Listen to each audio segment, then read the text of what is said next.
Alien guards held me back, until one of them saw the symbol on my neck. Beginning. The shuttle jolted as it pierced the atmosphere of Vera Prime, the crown jewel of the Threxian Empire. Through the reinforced glass port, I saw sprawling crystal towers that shimmered like liquid light and rivers of molten silver snaking across the capital city. The sight should have inspired awe, but my wrists were bound in magnetic cuffs, and 2 hulking alien guards sat on either side of me. Awe was not an emotion I could afford. I was a prisoner. Human, one of them growled, his voice reverberating like grinding stone. Do not attempt resistance. You are under the authority of the Threxian Tribunal. I bit back a laugh. Resistance? With these living mountains armed with plasma halberds?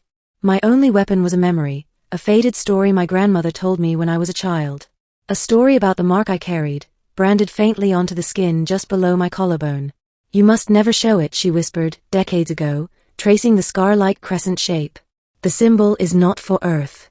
It belongs to the stars. At the time, I thought it was an odd bedtime story. Now, shackled and dragged into the heart of an alien empire, it gnawed at me like an itch I couldn't scratch. The shuttle docked at a spire so tall it punctured the clouds. We were escorted into an arena-like hall where hundreds of alien dignitaries gathered. I was the only human. My capture had been broadcast across the empire as a display of dominance.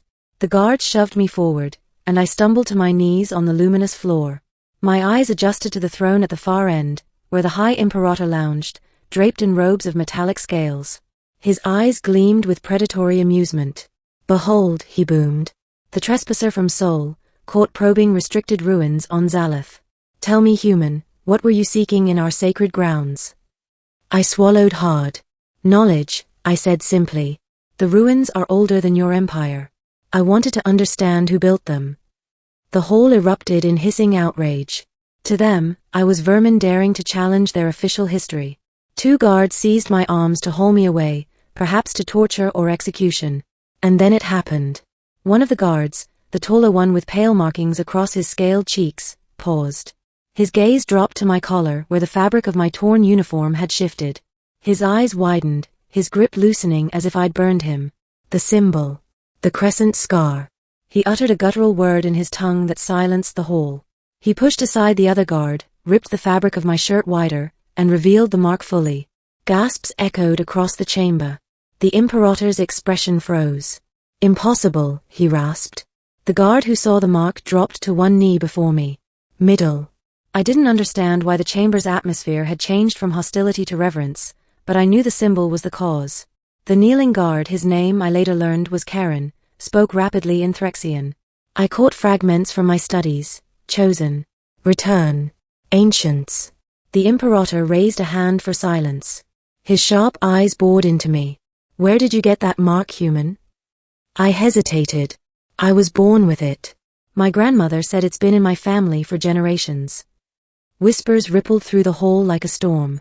The Imperator descended from his throne, each step deliberate. That mark belongs to the Starforgers, the ones who birthed our kind. No Threxian has seen it for 1,000 cycles. My breath caught. Starforgers. The same name my grandmother had whispered to me when I was a child. A half-forgotten legend, dismissed as earthly fantasy. Bring him to the sanctum, the Imperator commanded. The guards, except Karen, hesitated. Some looked fearful, others enraged that their prey had suddenly become a figure of significance. But none dared defy the order. I was escorted through labyrinthine corridors until we reached a chamber carved entirely from black crystal. The air thrummed with an energy that raised the hairs on my arms. In the center stood a monolithic arch inscribed with glyphs that matched the mark on my skin. This is the Gate of Origin, the Imperator said, his voice lower now, almost reverent. It has not opened since the departure of the Starforgers. Only their chosen may pass through. If you are false human, the gate will consume you. Karen's eyes locked onto mine. For the first time, I saw not a guard, but a believer. Step forward, he urged. My pulse thundered. Every instinct screamed to turn and run, but curiosity, and something deeper, a pull like gravity, compelled me. I stepped into the arch. The symbols on the arch flared, blazing with golden fire. My mark burned hot against my skin, searing and yet painless. The gate hummed, and the air folded inward, revealing not death, but a passage of swirling starlight. Gasps echoed behind me. The Imperator staggered back in awe. It is true, he whispered. On the other side was not death, but memory. The passage hurled me through visions of colossal beings sculpting worlds with their hands, weaving stars into patterns like an artist with paint. I saw them bending DNA, crafting species, including the Threxians, like sculptors chiseling stone. And I saw Earth. A young world, its humans molded not as an accident of evolution, but as an echo of the Starforgers themselves. The vision collapsed, and I stood in a chamber lit by orbs of floating light. Ancient machines hummed, still alive after millennia. In the center lay a pedestal with a crystalline sphere. Karen had followed me through. His knees buckled at the sight. This is the Forge core, the heart of our creators. I stepped forward. The sphere pulsed as my mark glowed in resonance. Without thought, I placed my hand on it. Energy surged through me, knowledge threading into my veins. I saw the truth. The Starforgers had seeded countless worlds, but they feared their creations would turn to conquest and war. So they embedded safeguards, symbols carried through bloodlines, that one day when balance faltered, their chosen would awaken the Forge core to guide civilizations back to harmony. When I pulled my hand away, the sphere dimmed, leaving silence. Karen bowed deeply. You are the heir of the Starforgers. The Empire must obey you. But I wasn't so sure. When we returned through the gate, the Imperator's face was a mask of calculation. He was no fool. The Empire's power was built on conquest, not harmony. A human carrying the authority of the Starforgers was a threat to his dominion. You have seen, he said, his voice like velvet over a blade. The core has answered. But know this, human empires are not guided by myths. They are ruled by strength. If you claim their legacy, you must prove yourself against it. The hall thundered with approval from his council. They wanted blood.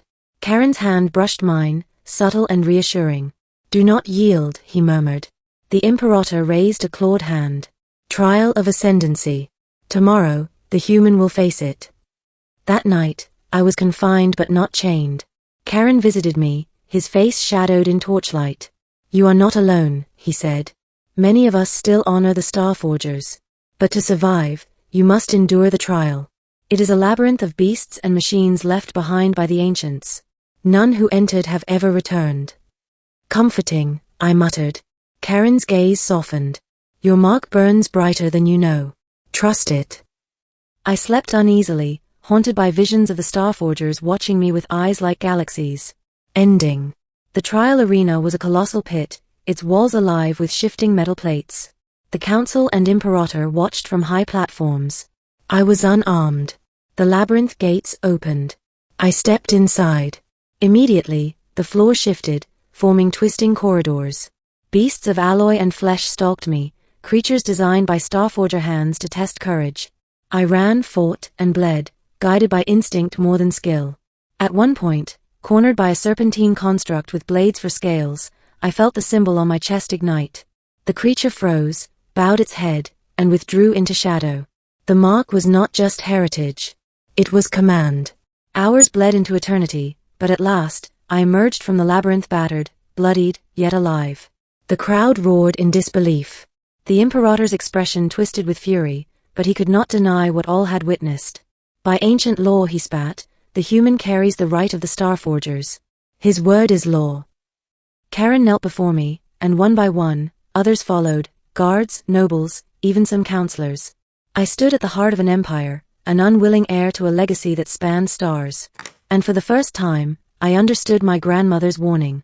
The mark was not a curse. It was a key. The future of two civilizations now rested in my hands.